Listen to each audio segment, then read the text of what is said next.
Kemudian saya pengen tanyakan kepada Ali terkait dengan relasi kuasa dari perspektif psikolog, bisa dijelaskan? Ya, relasi kuasa adalah salah satu konstruk dalam psikologi juga. Dan itu hal yang sangat wajar dan normal terjadi. Kenapa? Karena sebagai individu sosial kita masih berinteraksi dalam lingkungan sosial yang pasti itu akan selalu ada perbedaan strata, perbedaan level, perbedaan pangkat. Mulai dari yang sangat kaku perbedaannya, seperti misalnya suatu institusi seperti kepolisian, pengadilan, atau mulai makin turun itu sekolah, sampai dengan yang paling kecil itu adalah lingkungan keluarga. Relasi kuasa itu selalu ada yang lebih di atas, ada yang di bawah. Dalam psikolog kan kenapa sulit sekali pada level-level tertentu untuk mendobrak relasi kuasa tersebut? Oke, karena bisa ke slide yang berikutnya. Majelis Hakim, terima kasih. Ini ada yang namanya penelitian penjara Stanford Prison Experiment, ini tahun 1971, melanjutkan penelitian yang sebelumnya Milgram. Jadi, kenapa susah sekali mendobrak? Karena kadang-kadang kita berada pada kondisi yang persis seperti sama ini, prison. Jadi kalau menurut si peneliti utamanya namanya Philip Zimbardo. Zimbardo mengatakan, we are all like in a prison. Prison itu satu komunitas yang tertutup dan kita itu sebenarnya ada dalam tanda kutip penjara-penjara kecilnya tersendiri. Mulai dari rumah, sekolah, sampai dengan institusi-institusi yang besar seperti yang tadi saya katakan mungkin kepolisian. Dalam lingkungan sempit tersebut itu biasanya ada struktur yang sangat kaku.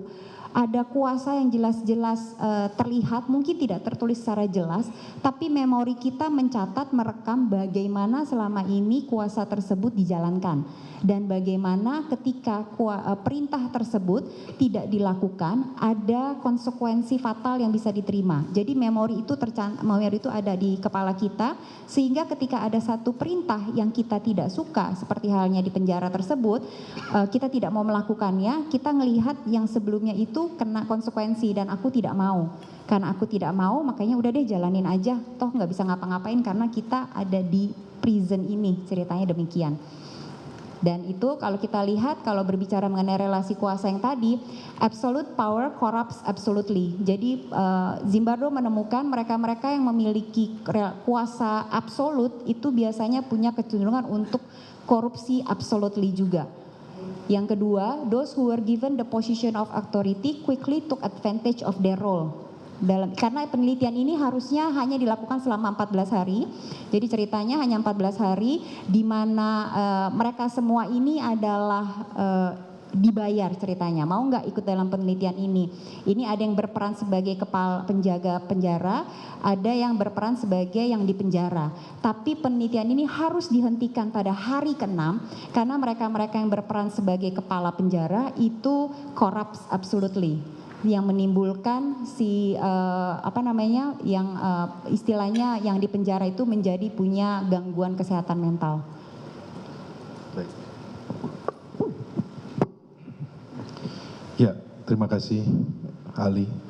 Kemudian yang saya mau tanyakan terkait dengan free will ya. Free will dan blind case. Tentang otoritas, bisa dijelaskan? Free will juga salah satu konstruk dalam ilmu psikologi. Jadi free will itu adalah satu kehendak bebas yang diasumsikan dimiliki oleh setiap individu. Padahal sebenarnya free will itu bentuknya kayak spektrum. Jadi mulai yang ada free will banget sampai dengan tidak ada free will sama sekali. Ini kondisinya ini sangat berbentuk dalam sebuah spektrum yang tidak bisa kita sesimpel mengatakan apakah orang ini punya free will atau tidak. Itu demikian. Bahkan kalau sekalipun kita mengatakan, enggak kok aku bisa punya free will seutuhnya, itu juga enggak benar. Kenapa? Karena kita ada pengaruh genetika. Kita ada pengaruh pola asuh. Jadi free will yang seutuhnya itu sebenarnya ilusi. Jadi ketika kita kemudian melakukan satu hal, itu pasti ada pengaruh dari hal yang lainnya. Dalam kondisi-kondisi tertentu kita bisa menunjukkan free will kita, seperti misalnya memutuskan kita mau masuk kuliah apa. kita mau melakukan apa. Tapi ada kondisi-kondisi di mana kita tidak punya free will sama sekali, karena itu bentuknya sangat kaku dan kita hanya sekedar menjalankan apa yang diperintahkan. Iya, ada contoh kasus bahwa diperintah untuk melakukan penembakan dengan waktu yang sangat cepat, yang hitungannya disampaikan bahwa beberapa detik. Kemudian bisa dijelaskan nggak dalam situasi itu bisa tidak seseorang menggunakan free will-nya dia? Oke. Iya. Iya. Boleh tolong majelis hakim, maaf slide yang berikutnya terakhir. Makasih.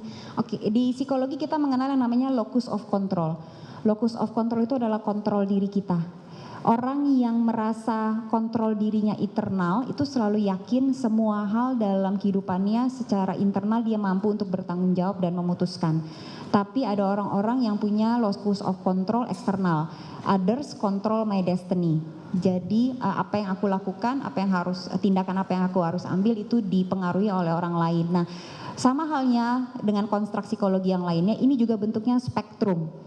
Jadi bisa bergerak ke internal, bisa bergerak ke eksternal. Ketika dalam kondisi contoh kasus yang tadi Pak Penasihat Hukum mengatakan, yang terjadi adalah dia tidak punya free will dan locus of controlnya eksternal. Karena benar-benar diperintahkan dalam jarak waktu sangat pendek dan kemudian jiwa batinnya tertekan, dia si amigdala, otak emosinya membajak otak yang harusnya melakukan analisa. Pada titik itu individu tersebut pasti kehilangan locus of control. Free will-nya kemudian baru bisa bergerak, mulai bergerak lagi dari eksternal, kemudian bergerak menuju ke arah internal, ketika akhirnya perlahan-lahan dikasih waktu untuk menganalisa apa yang terjadi. Tapi kalau ditanya pada titik itu seperti apa free will-nya, sudah jelas pada titik itu dia tidak punya free will dan locus of control-nya ada pada orang lain eksternal. Ketika saat juga diperintah dengan jabatan yang antara langit dan bumi juga. Iya, itu juga salah satu seperti yang tadi berkali-kali saya katakan ya, kalau kita berbicara kondisi psikologi klinis, itu konstruk dan faktor yang terlibat itu bisa banyak. Tapi dari hal-hal yang banyak ini kemudian bekerja sama akhirnya menghasilkan output keluarnya seperti apa. Nah, salah satunya tentu saja juga itu, ada perbedaan strata yang cukup tinggi yang mengakibatkan kecil sekali, kalau nggak mau dikatakan tidak ada, kesempatan untuk menolak atau mengatakan tidak mau. Ya. Kita kembali kepada Richard Eliezer ketika Ali mendampingi sebelum dan sesudah ya, Ali kan mengikuti proses ini. Kemudian ada ketakutan yang tadi disampaikan, kemudian kecenderungannya dia hipomania ya, tadi disampaikan. Bisa jelaskan terakhir ketika Ali melakukan assessment kepada Richard Eliezer, hal-hal apa saja yang terupdate atau terlihat dari Richard Eliezer? Iya, secara keseluruhan Richard Eliezer, mohon maaf sebelumnya apakah saya harus menyerahkan hasil asesmennya Pak Majelis Hakim? Ke JPU juga.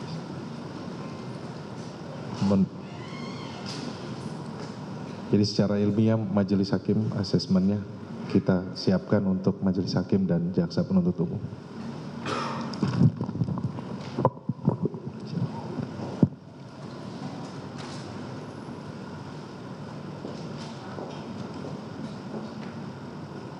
Ke Jaksa.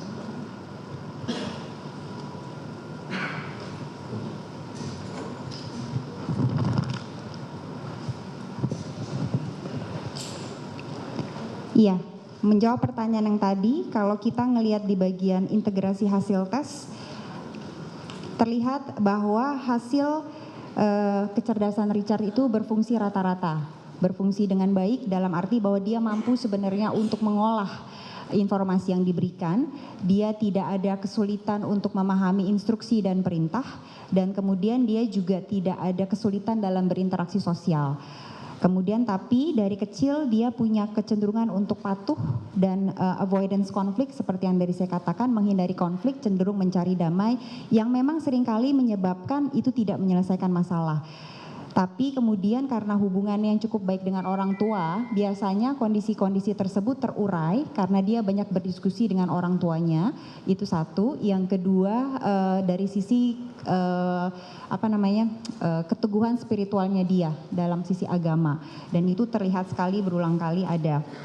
Selain itu, profil klinis yang didapatkan melalui asesmen MMPI juga memperlihatkan bahwa dalam beberapa waktu terakhir ini Richard memiliki gejala yang menjurus ke kendala psikologis tertentu, seperti tadi sudah saya katakan, di mana profil klinis ini menunjukkan ia memiliki kecenderungan hipomania dominan. Kenapa sampai dengan hipomania? Karena ada emosi yang secara mudahnya kita katakan flip. Dari takut yang luar biasa, dia kemudian flip berpindah ke spektrum yang lain, menjadi sangat bersemangat dan berenergi untuk kemudian melakukan sesuatu. Tapi tentu saja karena masalahnya belum selesai, hipomania ini sebenarnya adalah topeng yang di bawahnya adalah kecemasan. Secara umum dia mampu untuk terbuka pada gagasan baru, kecenderungan analisa dan deduktifnya juga baik. Tapi pada beberapa kondisi yang seperti tadi katakan, dia punya kecenderungan untuk patuh pada lingkungan, sehingga dia bisa melupakan sisi analisa dan deduktifnya ini. Kurang lebih demikian.